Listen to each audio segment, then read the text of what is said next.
में आके ले जाना पड़ता है। ऐसा भीष्म जी का सुंदर चरित्र जो है वो भागवत में भी बताया गया है कि भीष्म जी महाराज ने आज यहाँ पर निवेदन किया कि इति शब्द से जो है वो आरंभ की अपनी स्तुति।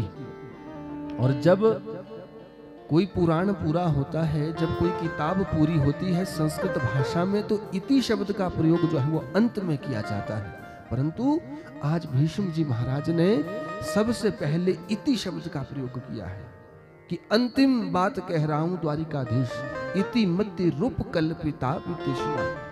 कहते मेरे पास एक पुत्री है और वो पुत्री कैसी है? वितृष्णा। वो पुत्री कौन है? वो बुद्धि रूपी पुत्री है और वो तृष्णा से रहित है। इसलिए मैं आपको वो दान करना चाहता हूं और आप उसे सहर्ष जो है वो स्वीकार कर ले। क्यों? क्योंकि यदि आप उसे स्वीकार कर लोगे तो मेरा भी आपके साथ जन्म जन्मांतर का जो है वो रिश्ता बन जाएगा। तो महाराज यहाँ पर माघ शुक्ल पक्ष की एकादशी में इन भीष्म जी महाराज ने जो है वो अपना शरीर छोड़ा है। और शरीर कैसे छोड़ा? द्वारकाधीश को देखते देखते छोड़ा है। आपको शायद पता होगा कि यहाँ पर हमारे यजमान जी जिनके लिए ये यज्ञ कर रहे हैं अपने पूज्य पिताजी के लिए, जो 1 वर्ष पूर्व इस गृहस्थ आश्रम को छोड़ करके गए, उनकी भी तिथि जो पड़ी है वो एकादशी तिथि पड़ी है। बोलो सच्चिदानंद भगवान की। और उत्तरायण काल में एकादशी तिथि में मृत्यु को प्राप्त होना बड़े सौभाग्य की बात जो है वो कही गई है। क्यों? एकादशी कहने के लिए तो बड़ा छोटा शब्द है, परंतु इस एकादशी में जो है वो बड़ी सुंदर बात छिपी है। ये एकादशी वास्तव में है क्या? 5 ज्ञान इंद्रियां, 5 कर्म इंद्रियां और मन, ये मिलकर के जो है वो 11 हो जाते हैं। जब ये 11 मिलकर हो जाते हैं तो ये एकादशी रूप बन करके भगवान को जब अर्पण होता है तो हम भगवान के चरणों में सदा सर्वदा के लिए जो है वो निवास कर देते हैं। बोलो गोविंद भगवान ने की। एकादशी को आज भीष्म पितामह ने अपने शरीर को भगवान को अर्पण किया है। और यहाँ पर हमारे यजमान जी के पिताजी ने भी एकादशी में ही शरीर को जो है वो पूरा किया है।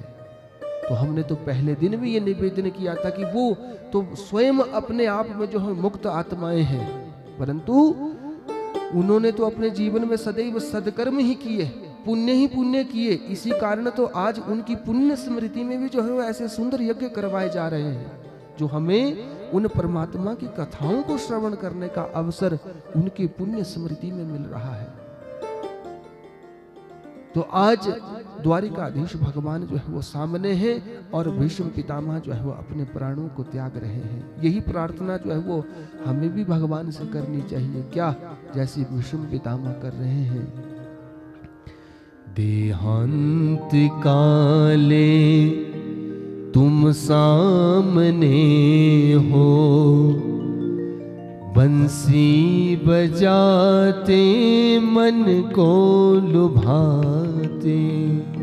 यही भाव हम आप लोगों का भी होना चाहिए परमात्मा की। हे भगवान, हम भी अपने जीवन में ना जाने कितने पाप करते हैं, परंतु यदि अंतिम समय में भी हमारी प्रीति आपके चरणों में बनी जाए तो एक ही प्रार्थना करते रहना चाहिए जीवन में, और यही गुनगुनाते रहना चाहिए।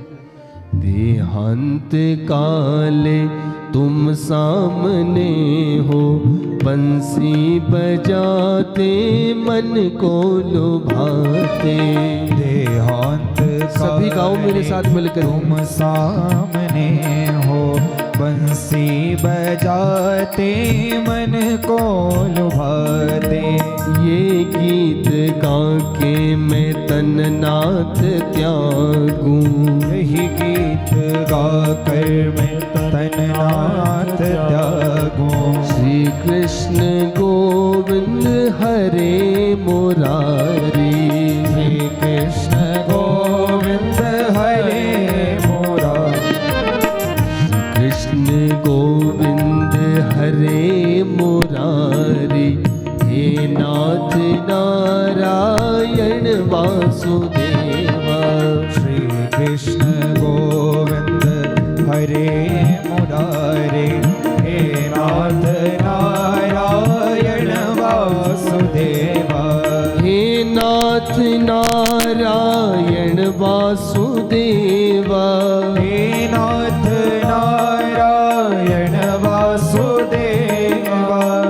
नाथ नारायण वासुदेव। हे नाथ पीछे वाले भी ताली सेवा करते हुए। वासुदेव। हे नाथ नारायण वासुदेव।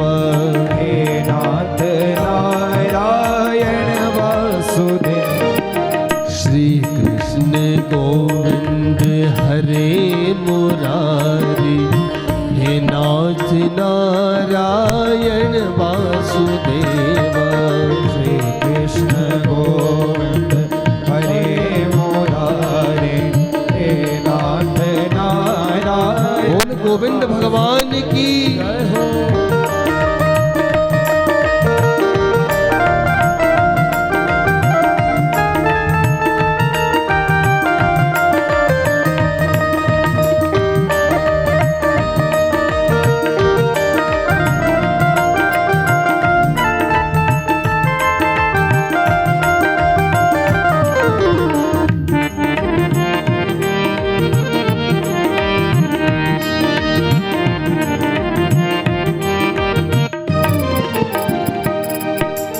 नाता भला क्या जग से हमारा।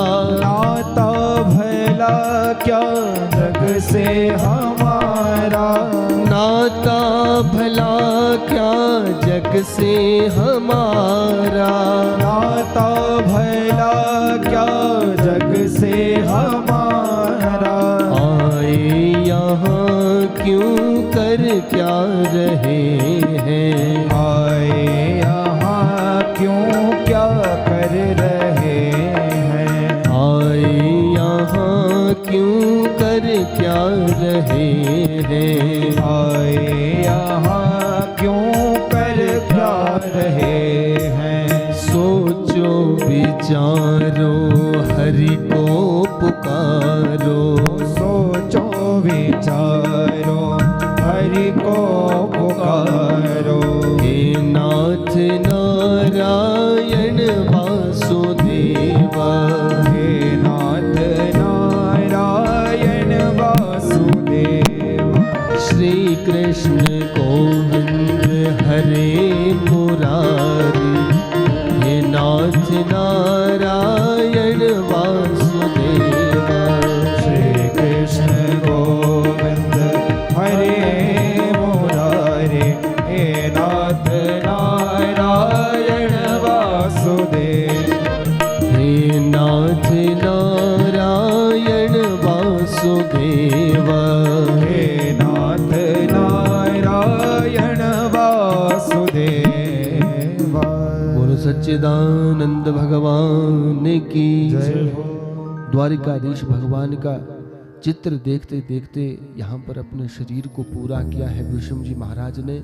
सूर्य महाराज कहते ऋषियों, अब युधिष्ठिर आकर के उस हस्तिनापुर का राज्य करते हैं और द्वारिकाधीश भगवान को छोड़ने के लिए अर्जुन को साथ भेजा गया है कि जाओ आप सकुशल द्वारिकाधीश को उस द्वारिका में छोड़ करके आओ।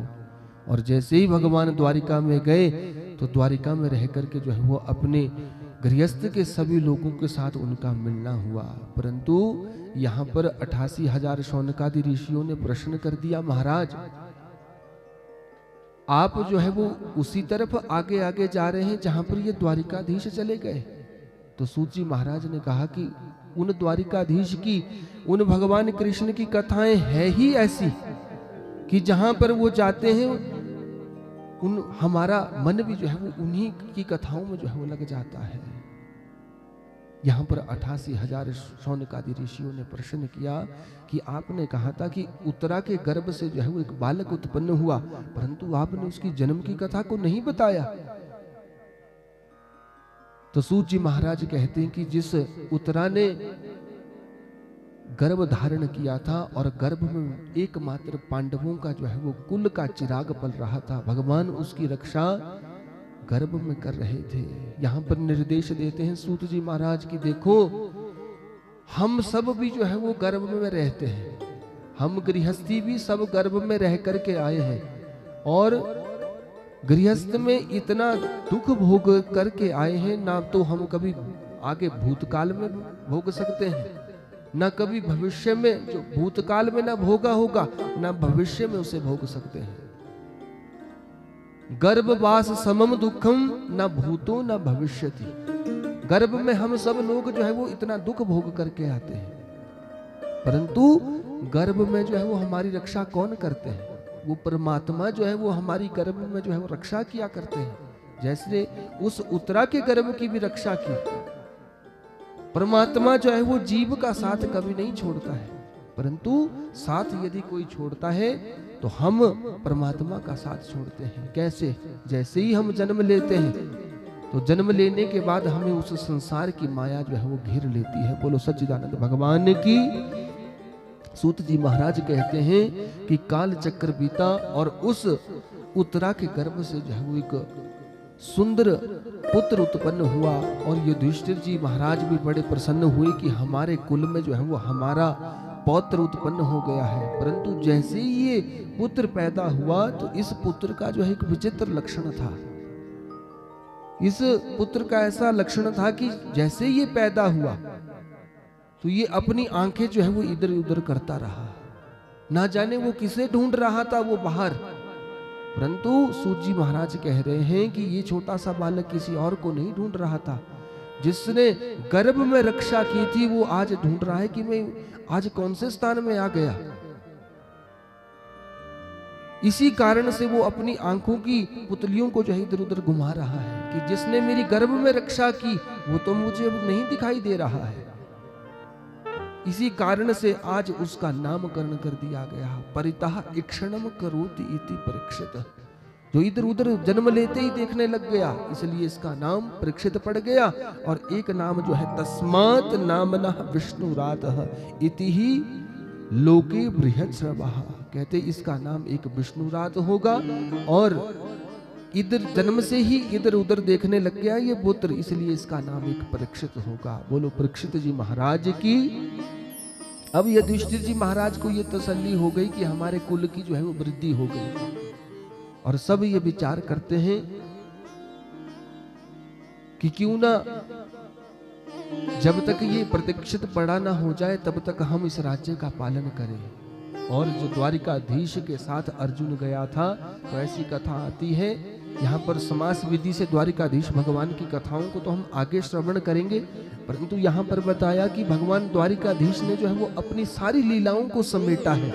125 वर्ष का जैसे ही कार्यकाल भगवान द्वारिकाधीश का वहां द्वारिका में पूरा हुआ, तो इन्होंने क्या किया, अपने यदुवंश को जो है वो समाप्त करने का कार्यक्रम जो है बना दिया। अर्जुन जो है वो अपने फीके मुंह के साथ जो है वो वापस लौट आए। ऐसी कथा आती है कि जब आज वो अर्जुन घर में आए तो युधिष्ठिर पूछने लगा कि अरे अर्जुन, तुम्हारा मुंह जो है वो लटका हुआ है, ऐसा प्रतीत होता है कि जो तुम्हारे मस्तक में तेज था आज तुम तेज के हीन मुझे प्रतीत हो रहे हो, ऐसी क्या बात हो गई?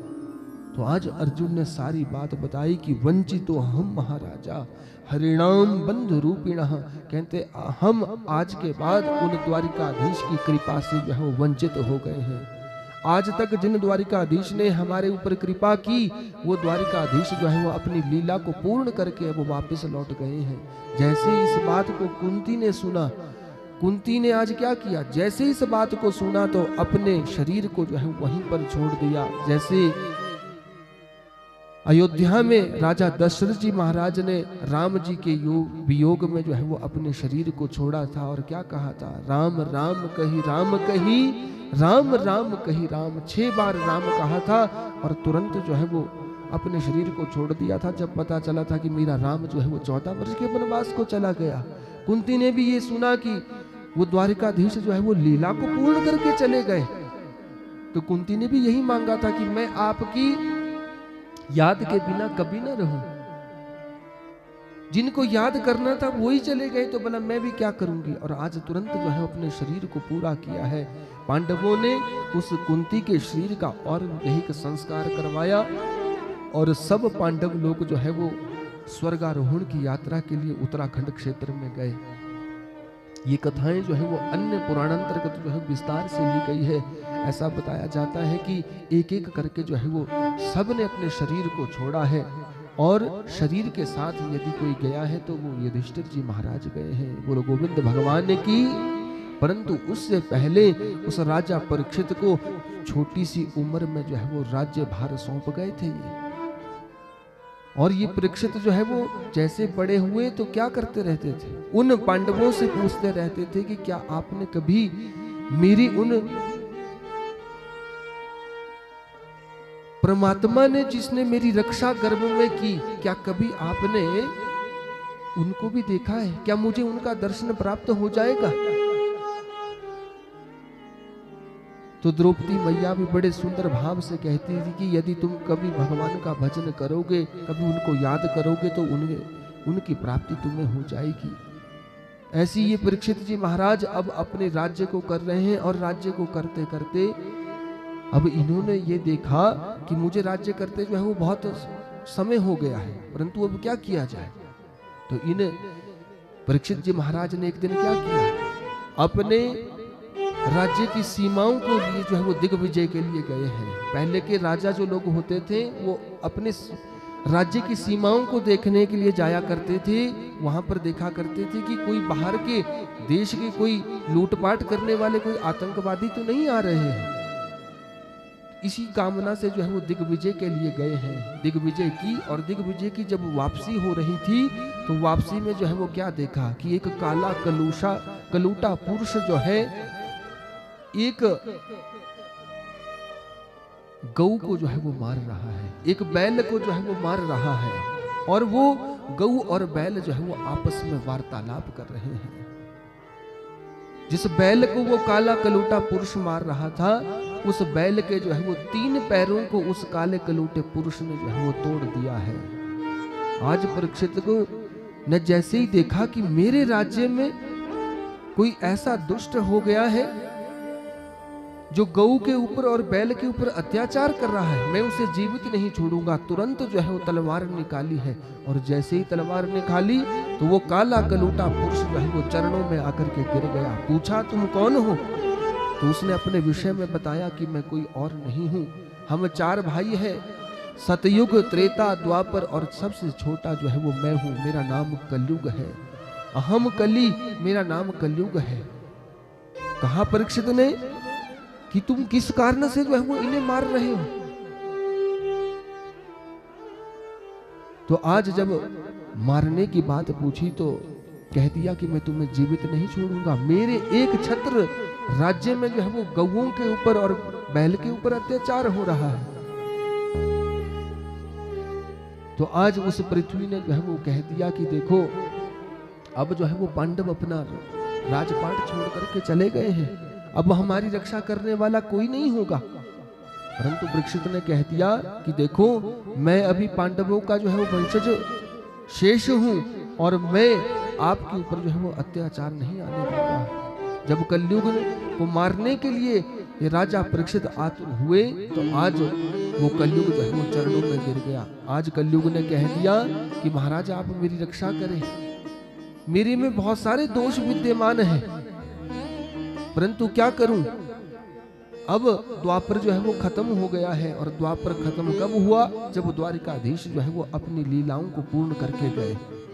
इसलिए अब मेरा तो आना जो है वो यहाँ पर हो गया है, और मेरे में जो है वो अनेक प्रकार के जो है वो दोष ही दोष विद्यमान है। परंतु अब मेरी ये प्रार्थना है कि आप मुझे जो है वो रहने के लिए कोई स्थान भी दे दें। परंतु परीक्षित ने कहा कि देखो अभी तो मैं राज्य कर रहा हूं और मैं तुम्हें रहने के लिए स्थान क्यों दूं? तुझ में ऐसे कौन से गुण हैं जो मैं तुम्हें रहने के लिए स्थान दूं?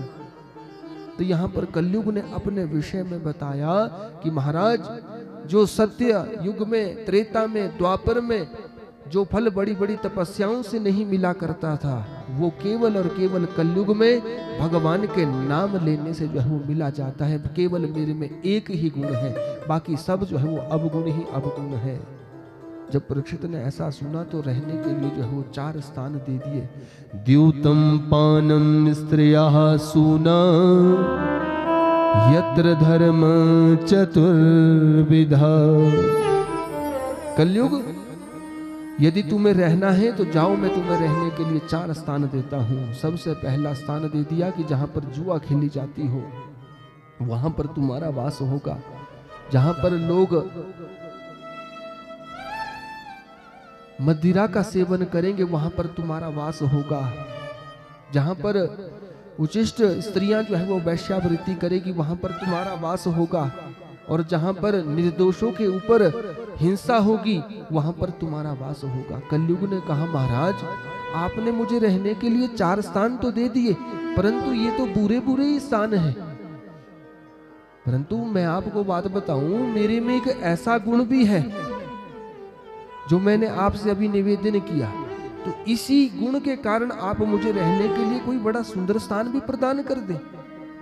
जब सुंदर स्थान की कामना की तो यहाँ पर एक 5वां स्थान जो है वो सोने में वास का दे दिया है परीक्षित ने। परंतु यहाँ पर 88,000 शौनकादि ऋषियों ने प्रश्न कर दिया, महाराज भगवान का वास जो है वो सोने में कहा जाता है और यहाँ पर कलयुग को परीक्षित ने वास दे दिया कि सोने में रहने लग जाओ। वेद में भगवान को जो है वो हिरण्यगर्भ कहा गया है और गीता में भगवान स्वयं कहते हैं कि धातूनाम अस्मि कांचनम, कि धातुओं में यदि मैं कुछ हूं तो मैं सोना हूं। परंतु यहाँ पर परीक्षित को सोने में, उस कलयुग को परीक्षित ने वास दे दिया। तो बताया कि कौन से सोने में जो है वो कलयुग का वास होगा, जो अधर्म से कमाया हुआ होगा उस सोने में जो है वो कलयुग का वास होगा। आज कलयुग ने भी सोचा कि मैं कहां रहने के लिए चला जाऊं। तो देखो पहले के जो राज्य के राज महल हुआ करते थे वहां पर ये सब बातें जो है वो हुआ करती थी। वहां पर जुआ भी खेला जाता था, वहां पर मदिरापान भी होता था, वहां पर अनेक प्रकार की हिंसा भी होती थी। आज कलयुग जो है वो उसी राजमहल में चला गया, उसी हस्तिनापुर में चला गया और जाकर के जो है एक सोने में, एक सोने के मुकुट में जो है इसने वास कर लिया। बोलो सच्चिदानंद भगवान ने की। अब ये परीक्षित अपने राजमहल में पहुंचा। एक दिन इनके मन में जो है वो ये बात जागृत हुई कि मैं अपने राजमहल में ये तो देख करके आऊं कि मेरे बुजुर्गों ने जो है वो कितनी संपत्ति इकट्ठी करके रखी है।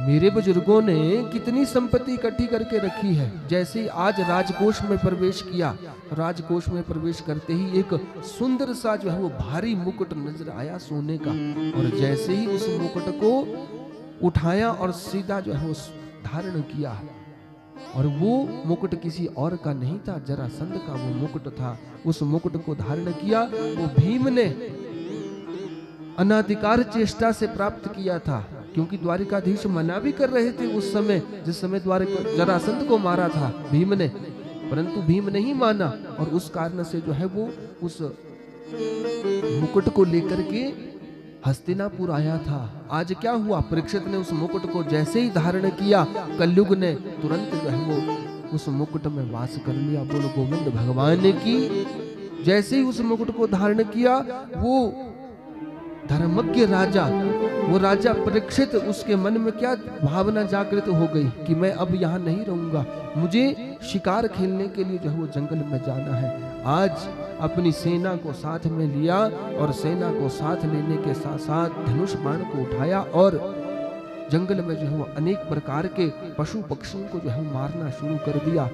रात्रि का समय हुआ, सेना को भी आधे रास्ते में छोड़ दिया, रास्ता भटक गया। रास्ता भटकने के बाद एक ऋषि के आश्रम में जो है वो प्रवेश हुआ है। ये परीक्षित जल की याचना की है परंतु जल नहीं दिया। क्यों? क्योंकि उस समय वो ऋषि महाराज जो है वो समाधि में बैठे थे, और जब समाधि में बैठे देखा तो क्रोध आ गया उस परीक्षित को कि देखो ये महात्मा जो है मुझे जल नहीं देना चाहते हैं पीने के लिए, इसी कारण से जो है वो इस समय ये समाधि का जो है वो ढोंग कर रहे हैं। परीक्षित ने क्या किया, क्रोध आया, उस झोंपड़ी के बाहर, उस ऋषि की झोंपड़ी के बाहर एक मरा हुआ सर्प पड़ा था। आज अपनी तीर के साथ उसे उठाया है और उस महात्मा के गले में डाल दिया। जैसे ही गले में डाला तो इस वृतांत को जो है वो छोटा सा एक ऋषि कुमार देख रहा था।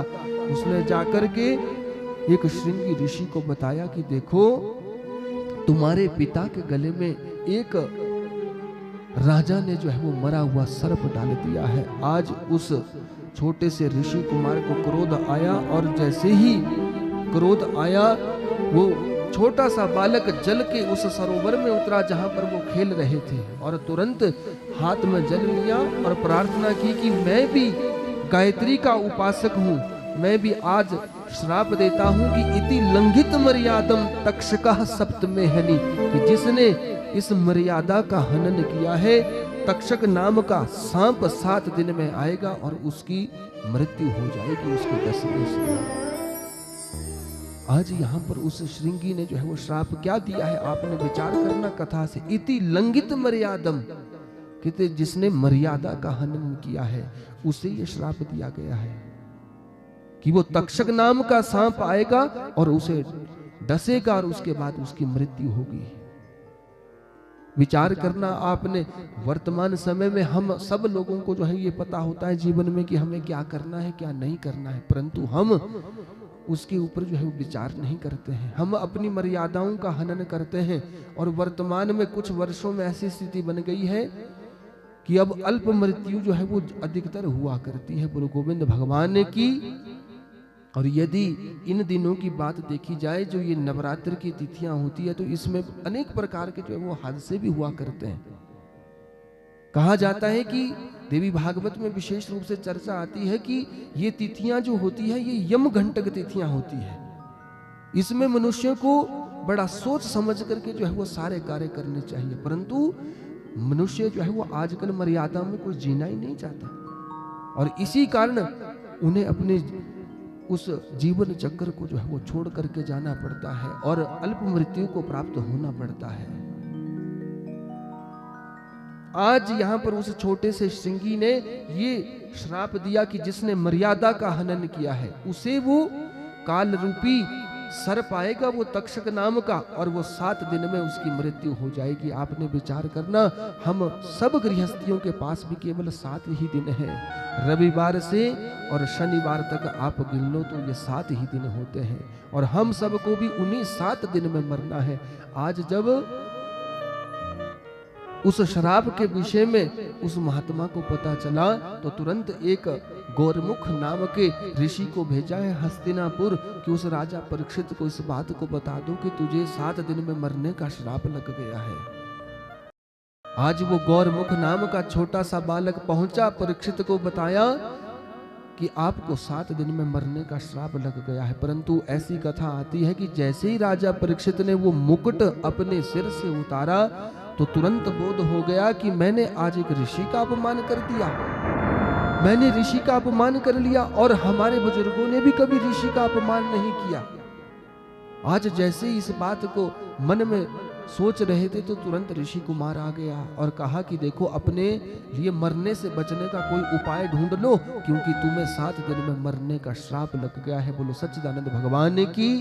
हमारे यजमान जी का भाव है कि लोगों का आना जो है वो अभी भी हो रहा है कथा में, तो आप थोड़े थोड़े से अपने आसन से जो है वो आगे हो जाएं। बोलो गोविंद भगवान की।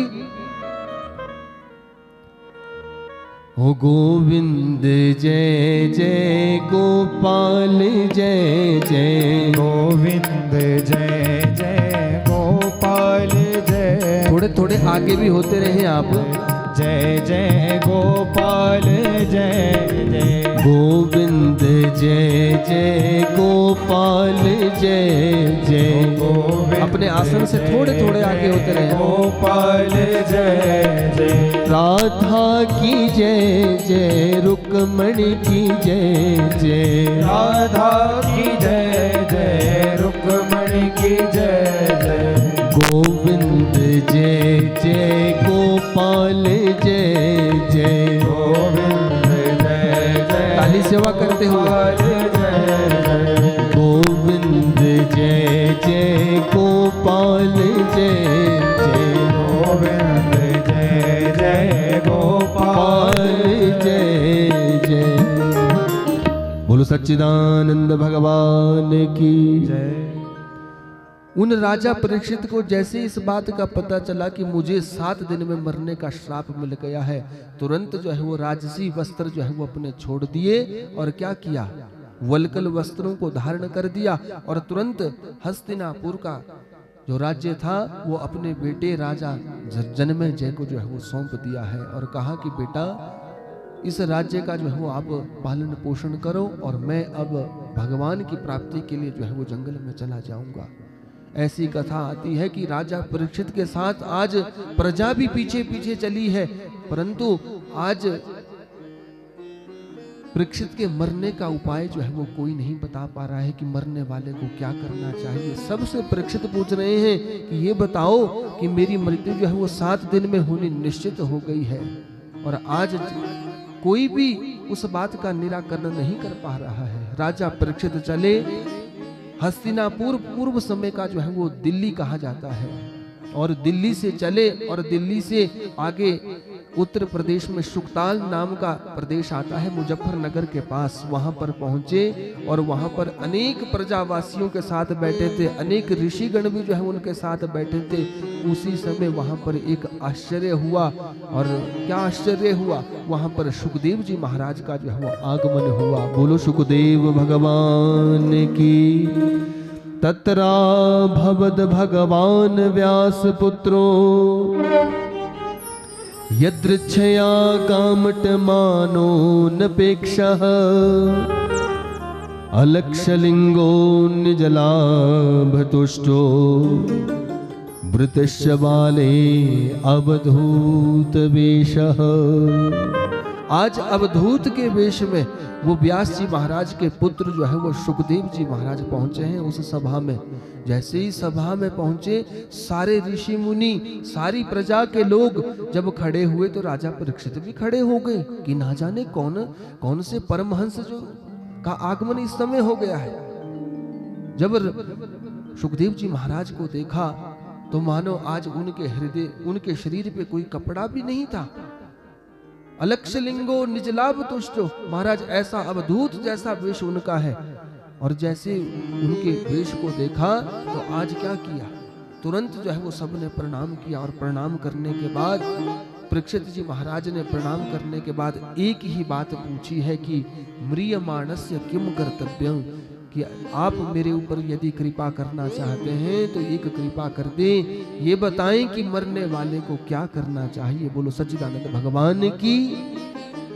जैसे ही ये बात कही तो सुखदेव जी महाराज को एक सुंदर आसन बनाया गया, और उस आसन के ऊपर सुखदेव जी महाराज को बिठाया गया, और तुरंत सुखदेव जी महाराज ने राजा परीक्षित को जो है वो मरने से बचने का उपाय बताना शुरू कर दिया है।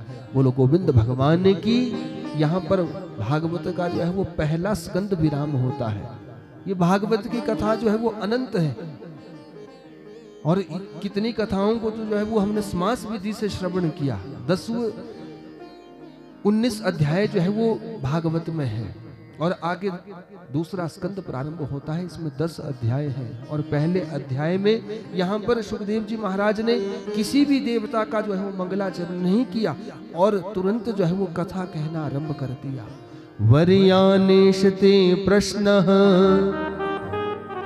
कृतो लोकहितं नृपः आत्मविद सम्मत पुंसां श्रोतव्या दिशु याः परः। वर्यानेशते प्रश्न। अरे राजा, तुम्हारा प्रश्न तो बड़ा सुंदर है, तुमने तो बड़ा उत्तम प्रश्न किया है। वर्यानेशते प्रश्न कृतो लोकहितं नृपः। राजा, तुमने तो ये बड़ा सुंदर प्रश्न किया है, परंतु तुम्हारी ये स्थिति किस कारण से बनी हुई है। देखो, राजाओं की जो है वो स्थिति किस प्रकार से, क्या उन्हें भगवान के प्रति इतनी प्रीति कभी हो सकती है। परंतु राजा परीक्षित ने गर्भ में ही भगवान के दर्शन किए हैं, इसलिए उन्हें आत्मज्ञान जो है वो पूर्व समय का बना हुआ है। इसलिए आज यहाँ पर सुखदेव जी महाराज ने जो है वो इन राजा परीक्षित को कहा है कि राजा, तुमने तो बड़ा उत्तम प्रश्न किया है लोक कल्याण के लिए। अरे, मरना जो है वो सबको निश्चित है, सबके लिए मरना जो है वो आवश्यक है, और तुमने ये प्रश्न अपने ही कल्याण के लिए नहीं पूछा है, ये मानव के कल्याण के लिए जो है वो प्रश्न पूछा है। क्योंकि मरण धर्मा जो है वो सबको ही है, और भागवत हमें सबसे पहले क्या सिखाती है, भागवत हमें मरना ही सिखाती है कि हमें जीवन में मरना कैसे है। राम कथा हमें क्या सिखाती है कि जीवन में हमारा ध्येय क्या होना चाहिए, जीवन में हमारे आदर्श क्या होने चाहिए। राम कथा हमें जीना सिखाती है और भागवत हमें मरना सिखाती है। यहाँ पर अब सुखदेव जी का कथा कहना आरंभ होता है किसे, जिसे 7 दिन में मरने का श्राप लग गया है। और वो किसे लगा है? राजा परीक्षित को। एक कथा उस नैमिषारण्य की पुण्य भूमि पर हो रही है और एक कथा यहाँ पर हो रही है, और तीसरी जगह अब कथा जो है वो उस सुखताल प्रदेश में अब आरंभ हो गई है। बोलो गोविंद भगवान की। यहाँ पर राजा परीक्षित ने निवेदन किया, महाराज आप मेरे कल्याण के लिए जो है वो कोई सुंदर साधन बताओ। तो यहाँ पर सुखदेव जी महाराज कहते हैं कि अरे तुम राजा होकर के भी तुम्हारी भगवान के प्रति अनन्य प्रीति बनी हुई है। अरे संसार के लोग तो केवल और केवल आहार निद्रा भय मैथुनम च सामान्य मेतद पशु भी नराणा। कहते वो संसार के लोग जो है वो अपने अन्न भोग में लगे हुए हैं, भोजन की प्राप्ति में लगे हुए हैं, संतान को उत्पन्न करने में लगे हैं। उन्हें तो इस बात का पता ही नहीं है कि हमें मरना भी है। पता हम सब लोगों को होता है कि मरना है, परंतु हम कभी इस बात को सच नहीं मानते हैं कि हमें मरना भी है। बोलो गोविंद भगवान ने की। आपने कबूतरों को देखा होगा, हमारे घरों में भी कई प्रकार के कबूतर विद्यमान होते हैं। ऐसा उदाहरण यहाँ पर सुखदेव जी महाराज ने दिया कि मनुष्यों की तो ऐसी स्थिति है, उन संसारियों की, हम गृहस्थियों की ऐसी स्थिति है कबूतर की भांति। कबूतर को ये पता होता है कि यदि बिल्ली आएगी तो वो मुझे मार देगी, परंतु हम क्या करते हैं, उस कबूतर की तरह जो है वो आंखें बंद करके रखते हैं। कबूतर ये सोचता है कि बिल्ली तो मेरे पास आएगी नहीं। बिल्ली अर्थात क्या है? वो मृत्यु है। हम भी ऐसे ही अपनी आंखें मूंद करके जीवन में और कार्य सारे करते रहते हैं, परंतु एक बात का हमें ध्यान नहीं रहता कि हमें जो है वो मरना भी है। परंतु यहाँ पर सुखदेव जी महाराज कहते हैं कि अरे संसारियों के तो हाल ही खराब है। बोलो गोविंद भगवान की। निद्रा ह्रियते नक्तम वैवायेन च वावयः दिवाचार्थे हया राजन कुटुंब भरणेन वः। यहाँ पर उस राजा को बता रहे हैं सुखदेव जी महाराज, अरे राजा तुम्हारी मति इतनी सुंदर है कि भगवान के चरणों में लगी हुई है। संसारियों की तो क्या प्रवृत्ति बनी हुई है? निद्रा ह्रियते नक्तम। हमारी पाराशरी मतानु के अनुसार हमारी आयु जो है वो 120 वर्ष बताई गई है, परंतु हम सब क्या करते हैं, आधी उम्र जो है वो अपनी सोने में ही गंवा देते हैं। निद्रा ह्रियते नक्तम। यदि किसी की उम्र 100 वर्ष है तो हम आधी उम्र, आधे दिन हो गए, आधी रात हो गई, वो किस में गुजार देते हैं? सो करके गुजार देते हैं। बोलो गोविंद भगवान ने की। और आजकल तो आधा दिन भी गुजार देते हैं सोच के ही। बोलो गोविंद भगवान ने की। तो अब आप सोच लो कि अब उम्र कितनी बच गई। निद्रा ह्रियते नक्तम, आधे से ज्यादा उम्र तो हमने सोने में गंवा दी। और वैवायेन च वावयः, कहते जो कुछ शेष बचती है वो हम फालतू की बातों में गुजार देते हैं। दिवाचारते है राजन, और कहते जो दिन कुछ बचते भी है उसमें हम क्या करते हैं? कुटुंब भरणेन वः, अपने परिवार के पालन पोषण में लगे हैं। एक बैग जो है वो स्कूल के लिए चढ़ जाता है। जब हम स्कूल जाते थे तो वो पिट्ठू जो है वो चढ़ता था। उसके बाद क्या हुआ? आप नौकरी पेशे में लग गए तो वो पिट्ठू फिर भी चढ़ा रहा। फिर आप रिटायर हो गए। रिटायर होने के बाद सोचते हैं कि हम फिर भजन कर लेंगे, परंतु वो पिट्ठू जो है वो फिर भी नहीं छूटता। बोलो गोविंद भगवान ने की। उसके बाद जो है वो फिर पोता पोती की ड्यूटी लग जाती है कि अब उनको स्कूल ले जाना पड़ेगा। बोलो सच्चिदानंद भगवान ने की। कहते संसारियों की स्थिति क्या है? कुटुंब भरणेन वः, केवल अपने परिवार को पालन पोषण में लगा है। उसे तो भगवान का नाम लेने की फुर्सत ही नहीं है। परंतु धन्य हो तुम राजा जिसने वर्यानेशते प्रश्न, जितने इतना सुंदर प्रश्न किया है। इसलिए संसारियों को चाहिए कि उन्हें अपने भय को जो है वो याद रखना चाहिए। और वो भय कौन सा है? वो मृत्यु का भय है। बोलो गोविंद भगवान ने की। वो मृत्यु जो है वो हम सबको आनी है, और ये संसार जो है वो ऋण बंधु है। हम सब जो है वो अब अपने ऋण की निवृत्ति करने के लिए यहाँ आए हैं। सुखदेव जी महाराज भी यहाँ पर क्या निवेदन करते हैं कि आज तक जो हो गया वो हो गया, परंतु अब जो है वो मनुष्य को जाग जाना चाहिए और भगवान के भजन में लग जाना चाहिए। उठ जाग मुसाफिर भोर भई। सुखदेव जी महाराज का भाव है उस परीक्षित के लिए कि देखो अब तो तुम्हें जाग जाना चाहिए और भगवान का भजन करना चाहिए। और परीक्षित को वो कथा सुना रहे हैं और ये संसारियों के लिए बताया है कि हम सब मरण धर्म है। हमें जो है अपने जीवन काल में ऐसा नहीं कहा गया है कि हमें अपने गृहस्थ का जो है वो पालन करते हुए भगवान का भजन नहीं करना चाहिए। बताया कि देखो गृहस्थ का पालन भी करते रहो, परंतु भगवान के नाम को मत भूलो। क्यों? क्योंकि कलयुग में केवल भगवान का एक नाम ही भवसागर से पार करने वाला है। उठ जाग मुसाफिर भोर भई, अब रैन कहाँ जो सोवत है। उठ जाग सभी ताली सेवा करते हैं। फिर भोर भई, अब रैन कहाँ जो सोवत है। जो सोवत है वो खोवत है, जो जागत है सो पावत है। जो सोवत है सो खोवत है, जो जागत है सो पावत है। उठ जाग मुसाफिर भोर भई, अब रैन कहाँ जो सोवत है। उठ जाग मुसाफिर भोर भई, अब रैन कहाँ। ताली सेवा करते हुए बोलो गोविंद भगवान की।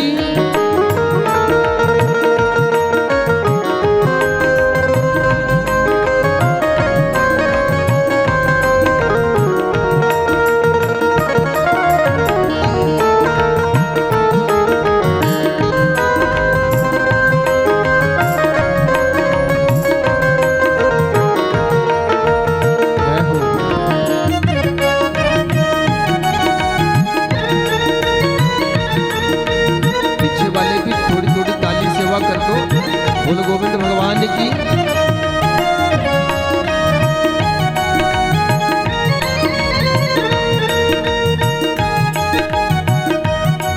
बोल गोविंद भगवान की। ये जो आप कथा यहाँ पर श्रवण कर रहे हैं, हमारे यजमान जी इस कथा को जो है वो लाइव प्रसारण करवा रहे हैं हमारे YouTube चैनल के ऊपर। और मैं देख रहा हूँ कि परिवार वाले ही केवल ताली बजा रहे हैं, बाकी और पीछे वाले कोई ताली नहीं बजा रहे हैं। तो आपके क्षेत्र में तो खूब सारी कथाएं हुआ करती है, भजन भी हुआ करते हैं, कीर्तन भी हुआ करते हैं, कथाएं भी हुआ करती है। तो मैं नहीं समझता कि आपको जो है वो ताली नहीं बजानी चाहिए सत्संग में आकर के। थोड़ी ताली सेवा कर दो। बोलो गोविंद भगवान की। उठ जाग मुसाफिर भोर भई, अब चैन कहाँ जो सोवत है। उठ जाग ताली सेवा पीछे वाले मुसाफिर जय हो। भोर भई, अब रैन कहाँ जो सोवत है। जो सोवत है वो खोवत है, जो जागत है सो पावत है। जो सोवत है सो खोवत है, जो जागत है सो पावत है। उठ जाग मुसाफिर भोर भई, अब रैन कहाँ जो सोवत है। उठ जाग मुसाफिर भोर भई, अब रैन कहाँ जो सो। बोल सच्चिदानंद भगवान की।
लगा, फिर अपने प्रभु का ध्यान लगा, फिर अपने प्रभु का ध्यान लगा।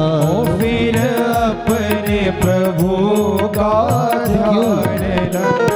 ये प्रीत करन की रीत नहीं, ये प्रीत करन की रीत नहीं, हरि जागत है तू सोवत जय हो। ये प्रीत करन की रीत नहीं, हरि जागत है तू सोवत। उठ जाग मुसाफिर भोर भई, अब रैन कहाँ जो सोवत है। उठ जाग मुसाफिर भोर भई, अब रैन कहाँ जो सोवत। बोल भक्त वत्सल भगवान की।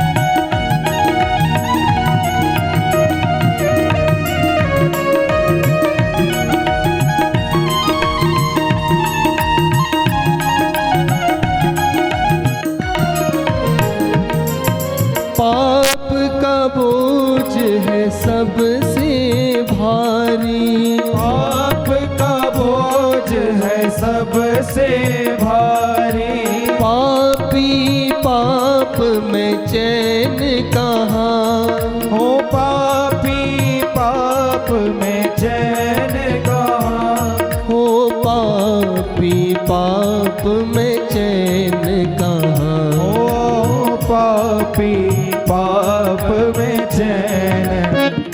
हो जब पाप की गठरी शीश धरी, हो जब पाप की गठरी शीश धरी, अब शीश पकड़ क्यों रोवत है। ओ अब शीश पकड़ क्यों रोवत। उठ जाग मुसाफिर भोर भई, अब चैन कहाँ जो सोवत है।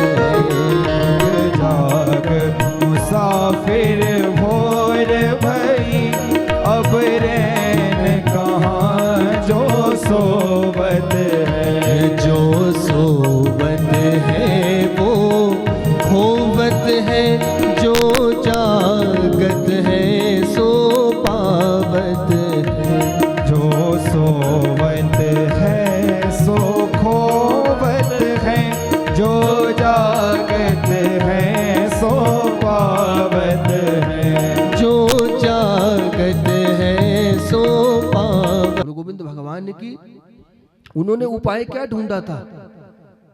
देवताओं ने एक मन से चलने वाला जो है वो रथ प्रदान किया था, और उस मन की गति से वो खटवांग महाराज मृत्यु लोक पे पहुंचे और उन्होंने 2.5 घड़ी में भगवती को प्राप्त किया था। भगवती का अर्चन किया था और 2.5 घड़ी में जो है वो मोक्ष को प्राप्ति की थी। और भला तुम्हारे पास तो अभी 7 दिन बचे हैं। 7 दिन के बारे में जब ये बात श्रवण की तो आज हैरान हो गया परीक्षित की, अरे ऐसे भी कई राजा हुए जिन्हें को 2.5 घड़ी में भी भगवान की प्राप्ति हो गई। भला मेरे पास तो 7 दिन बचे हैं। सांत्वना दी है यहाँ पर सुखदेव जी महाराज ने, समझाया कि डरने की कोई आवश्यकता नहीं है। और बताया कि देखो परीक्षित, यदि भगवान को प्राप्त करना हो मरने से पहले, तो सबसे पहले हमारी प्रीति जो है वो भगवान के नाम में होनी चाहिए।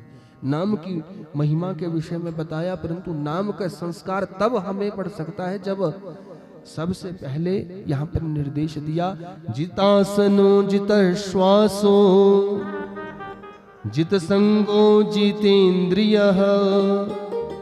स्थूले भगवतो रूपे मन संधार ये धिया।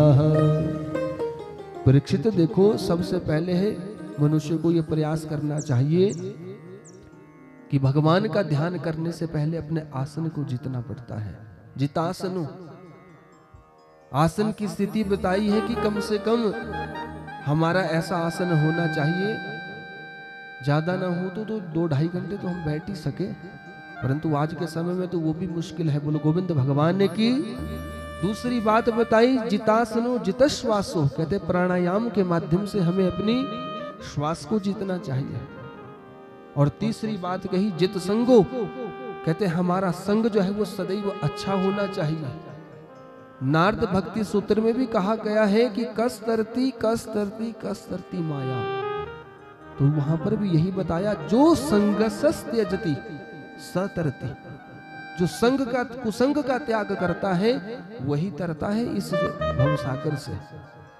जित संगो, और फिर कहा कि जितेंद्रिय, कि मनुष्य को यदि भवसागर से पार होना हो तो जितेंद्रिय भी बनना पड़ता है। क्यों? क्योंकि आजकल के समय में हमारी जिह्वा ना जाने क्या क्या खाना चाहती है, और उसी खाने की वजह से जो है वो आज हर व्यक्ति जो है वो बीमारी का शिकार हो गया है। बोलो गोविंद भगवान ने की। ये हमारी आंखें जो है वो बार बार के चित्रण को देखना चाहती है, अपने अंदर जो है वो कोई झांक के नहीं देखना चाहता। हमारे कान जो है वो क्या सोचते हैं, ये अपने विषय में केवल और केवल यही सोचते हैं कि हमारी सब बढ़ाई करते रहे। जीवा जो है वो अच्छा अच्छा खाना चाहती है, आंखें जो है वो सुंदर सुंदर रूप देखना चाहती है, त्वचा का क्या कार्य रहता है कि अच्छा अच्छा स्पर्श करना चाहती है। तो कहा कि इन इंद्रियों का भी निग्रहण करना है, यदि ये नहीं करोगे तो